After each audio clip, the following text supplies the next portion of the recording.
नमस्कार, मी दीपक राव तुमचे स्वागत करतो आजच्या शेअर मार्केट अपडेटमध्ये. आज मार्केटनं सुरुवात फ्लॅट केलेली, पण इमिजिएट मार्केट पहिल्या 1-2 मिनिटांमध्ये 100 पॉईंट जवळपास निफ्टी मायनस गेलेला. 22,550 वरून इमिजिएट 22,450 पर्यंत आला. पण इमिजिएट ती जी डीप होती ती पहिल्या 2-5 मिनिटांमध्येच बॉट इंटू झाली आणि पहिल्या 5 मिनिटांमध्ये 100 पॉईंट निफ्टी ओपनिंगपासून खाली आला हायपासून, आणि परत पुन्हा नेक्स्ट 2-4 मिनिटांमध्ये इमिजिएट रिकवर झाला आणि 22,500च्या अभाव परत सस्टेन झाला. एक शार्प मूव्ह ओपनिंगच्या 2-3 मिनिटांमध्ये बघायला मिळाली. त्यानंतरनं मात्र मार्केटनं पॉझिटिव्ह मोमेंटम कंटिन्यू ठेवला. ऑलमोस्ट 22,600-625 पर्यंत गेलेला. पण ॲज युजल एफआयजने परत पुन्हा विक्री केली. 22,600 वरून निफ्टी खाली आपल्याला 22,500 पर्यंत परत पुन्हा आलेला बघायला मिळाला आणि समोर एक फ्लॅट क्लोजिंग दिलं. तसं मार्केटमध्ये फारसं काही आज वजगडं झालं नाही, मुवमेंट झाली नाही. एक फ्लॅट आणि शांत कारभार झाला. पण ड्युरिंग डे ओपनिंगला काही मिनटे आणि क्लोजिंगच्या आसपास काही मिनटे थोडी व्होलॅटिलिटी बघायला मिळाल्या. ओव्हरऑल काल जे आपण इंडेक्समध्ये लेवल बघितलेल्या 22,500च्या वरती निफ्टी 22,750-800 जाऊ शकतो, 600 पर्यंत पोहोचला. लोअर लेवलला 22,500 एक स्ट्रॉंग सपोर्ट आहे, त्याच्याखाली 22,450 आणि एक्झॅक्ट त्या रेंजला आपल्याला निफ्टी येताना बघायला मिळाला. एवढा बँक निफ्टीमध्ये सुद्धा तुम्ही बघितलं तर 48 चांगला सपोर्ट राहिला. निगेटिव्ह टेरिटरीमध्ये आज बँक निफ्टीमध्ये कारभार झाला.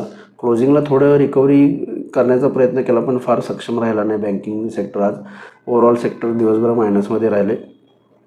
त्यामुळे आज मार्केटने एक स्टेबलायझेशन दाखवण्याचा प्रयत्न केला आहे. वीकच्या सुरुवातीला चांगली डिक्लायनिंग दिली आणि नंतर थोडीशी रिकव्हरी गेले 2 सेशन्समध्ये आपल्याला आल्या. त्यामध्ये थोडंसं आज पॉज येताना बघायला मिळाला आहे. ओव्हरऑल थोडंसं स्टेबल राहणं चांगलं गोष्ट आहे. त्यामुळे नेक्स्ट वीकसाठी 22,450 फर्स्ट सपोर्ट आहे, त्याखाली 22,250 आहे. 22,800 जोपर्यंत क्रॉस होणार नाही नेक्स्ट वीकमध्ये तोपर्यंत फर्दर रॅली येईल असं मला वाटत नाही. 22,750-800 एक स्ट्रॉंग रेजिस्टर झोन आहे. मार्केटला फर्दर अपवर्ड मोमेंटम येण्यासाठी 22,800 क्रॉस होणं गरजेचं आहे. तेव्हा बघणं गरजेचं आहे की 22,800 नेक्स्ट वीकमध्ये किंवा एव्हाना सोमवारी क्रॉस होतो का. एंटायर वीकसाठी तो एक स्ट्रॉंग रेजिस्टन्स आहे. आणि 22,250 आणि 22,450 एंटायर वीकसाठी एक स्ट्रॉंग सपोर्ट आहे. जोपर्यंत त्याच्यावरती आहे निफ्टी तोपर्यंत चान्सेस आहेत 22,800 जाण्यासाठी. त्यामुळं सोमवारी म्हटला तर याच लेवलला 22,500च्या अभाव मेंटेन आहे. तोपर्यंत 22,750-800 पर्यंतची मुवमेंट येऊ शकते. इन बिटवीन एफआयचं सेलिंग आलं तर खाली येऊ शकतं. पण 22,750-800 एक स्ट्रॉंग रेजिस्टन्स झोन आहे. 22,500च्या खाली आला तर फर्स्ट सपोर्ट जो आजचा लो आहे 22,450च्या आसपास तो आहे.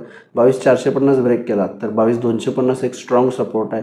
जोपर्यंत तो इंटॅक्ट आहे, जो खालचा लो आहे जोपर्यंत तो इंटॅक्ट आहे, मला वाटतं मार्केट 22,800 पर्यंत जाण्याचा प्रयत्न करू शकतं.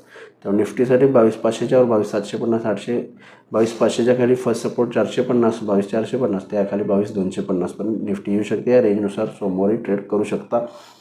बँक निफ्टीमध्ये सेम रेंज 48,500च्या वर मेंटेन राहिला तर 49,000 पर्यंत जाऊ शकतो. 48,500च्या खाली आला तर 48,000 पर्यंत बँक निफ्टीमध्ये थोडी डिक्लायनिंग किंवा एखादी डीप येऊ शकते. पण ओव्हरऑल बाय ऑन डीप थोडंसं मला वाटतं मार्केट नेक्स्ट वीकसाठी राहील.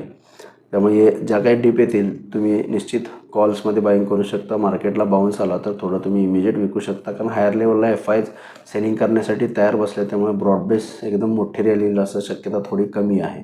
जोपर्यंत 22,800 क्रॉस होणार नाही. 22,800 क्रॉस झालं तर एक शॉर्ट कवरिंग रॅली ट्रिगर होईल, जे मार्केटला फर्दर अपवर्ड मोमेंटमला घेऊन जाईल असं वाटतंय. आज NSEमध्ये 1,693 शेअर्स वाढले, त्या बाजूला 957 शेअर्स पडलेत. निफ्टीमध्ये 20 शेअर्स पडले, त्या बाजूला वाढले, त्या बाजूला 30 शेअर्समध्ये पडझड आहे. थोडा मिक्स शो आहे NSEमध्ये आणि निफ्टीमध्ये. येऊन सेक्टर इंडिसायजेसमध्ये सुद्धा आज ऑटो आणि मेटल सेक्टरला बाईंग राहिलं. त्याच्या बाजूला IT आणि रिॲलिटी सेक्टरमध्ये मंदी बघायला मिळाली. बाकी अदर सेक्टर सगळे फ्लॅट क्लोज आहेत. यावरून ग्लोबल मार्केटमध्ये युरोपियन मार्केट्स अर्धा ते 1% मायनस आहेत. काल ECB युरोपियन सेंट्रल बँकेनं व्याजदर कट केला, पण त्याचा फारसा काय परिणाम युरोपियन मार्केट्सवर झाला नाही. डाव जोन्स फ्लॅट आहे, 3 पॉईंट मायनस आहे. पण डेटा जो आज येणार आहे US अनएम्प्लॉयमेंट रेट आणि नॉन फार्म पेरोल्सचे नंबर, त्यावर मार्केटचं लक्ष आहे. जर नंबर्स चांगले आले तर मला वाटतं डाव जोन्स रॅली करू शकते. नंबर खराब आले तर थोडंसं US मार्केटमध्ये डीप येऊ शकते. त्यामुळे त्या नंबर्सवर ज्या संध्याकाळी येणार आहेत आपल्या टायमिंगनुसार 7 वाजता, त्यावर US मार्केटची रॅली राहील.